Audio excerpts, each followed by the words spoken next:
Hello and welcome to our online English class.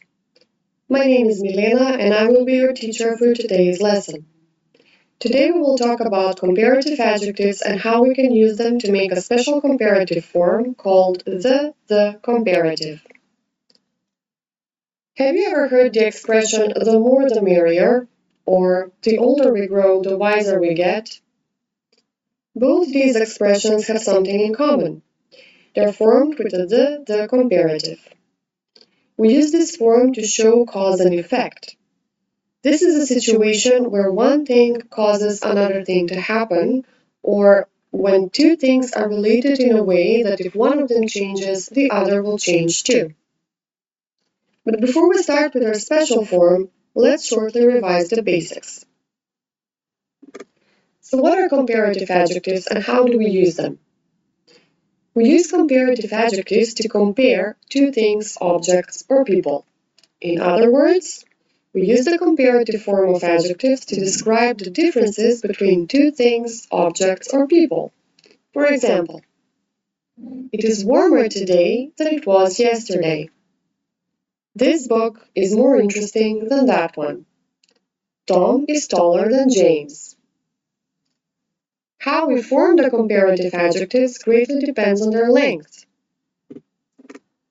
If the adjective is shorter, meaning if the adjective only has one or two syllables, like great, small, bright, smart, strong, or happy, we make the comparative form by adding the suffix er at the end of the adjective. For example, short, shorter, big, bigger, happy, happier, strong, stronger. If the adjective is longer, meaning if the adjective contains two or more syllables, like expensive, mysterious, creative, difficult, or wonderful, we make the comparative form by using words like more, less, or fewer in front of the adjective. For example, interesting, more interesting, or interesting, less interesting. Sociable, more sociable, or less sociable. Reliable, more reliable, less reliable. Difficult, more difficult, less difficult. Now that we've revised the basics, let's get back to the topic of today's lesson. So how do we form the comparative? Let's look at an example. The sooner, the better.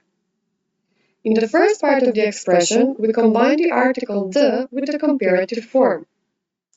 In the second part of the expression, we do the exact same thing, and again, we combine the article the with the comparative form. The sooner, the better. You can also make longer sentences by adding a subject and a verb.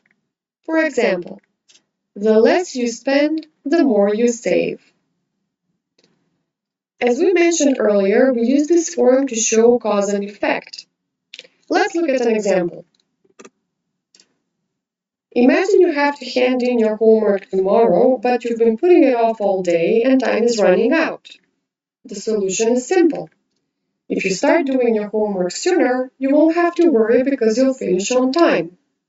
So we could say that if you start with your homework sooner, it will be better for you. A different way to say this, by using the comparative, would be the sooner you start, the better it will be. Or you can shorten it even further and say the sooner, the better. You all know that if you practice more, you will develop better skills. So we could say the more you practice, the better you'll become. Let's look at another example. If you spend less money, you will save more money. So how can we transform this sentence by using the comparative? We could say, the less you spend, the more you'll save. Let's revise. We use the comparative form of adjectives to compare two things, objects, or people. These comparative adjectives can be used to form the comparative that we use to express cause and effect. For example, the sunnier it is, the better I feel. That is all for today's lesson, so see you next time. And remember, the more you learn, the more you'll know.